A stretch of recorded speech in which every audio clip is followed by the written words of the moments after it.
I'll just put it for you. Wait. Get a second.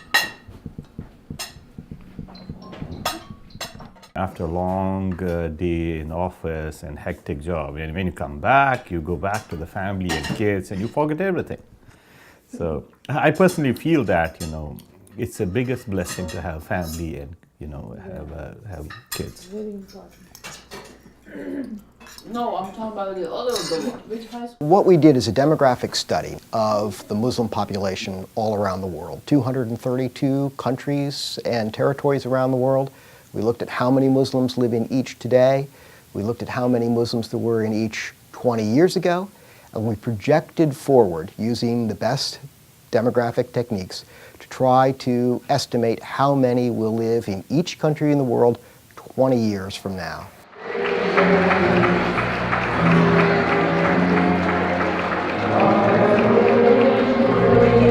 All the girls from Al Fateh and boys? Yeah, we need boys too. Back everyone. Around 95, 96, we were about 150 to 200 people, in one location in Herndon, Virginia. The community has grown to now, 5,000 families. We have 10 locations. 2 of them are at a synagogue and 1 at a church. That just shows the love that the greater community shows in supporting diversity. What we see happening in the Muslim population in the United States is pretty dramatic growth. In absolute numbers, a more than doubling from about 2.6 million to about 6.2 million.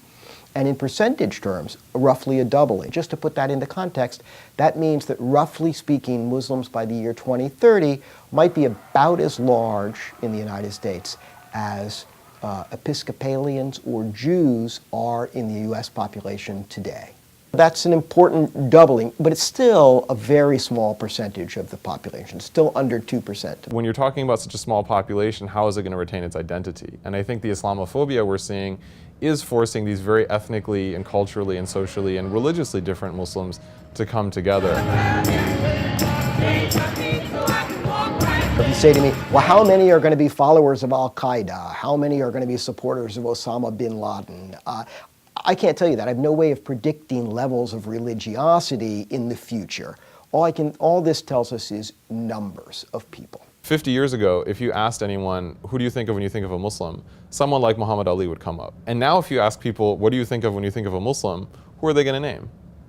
And we're only talking about 5 decades. And that shift has been incredibly traumatic for the American Muslim community, because I think precisely when we stopped emphasizing the arts and culture and heritage in all these different ways, we lost the ability to communicate Islam in a way that really makes sense to people. About 20% of the enslaved Africans that helped build this country were Muslim. So Muslims have history in this country from before its foundings. They served honorably in the Revolutionary War, Civil War. The only Muslims in the US Congress, for example, are African Americans. They're named Keith and Andre. They don't stick out in the way that people would assume that they would stick out as Muslims. It's not very easy to become French if being French means an ethnicity, a language, a history, a culture. Being an American, that's a very open definition. It's very easy to become an American. Nice hit.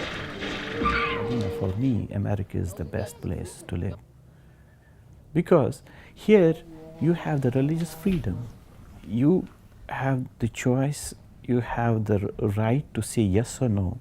You have the right to protest. You have everything a human being, wants to have. You have everything.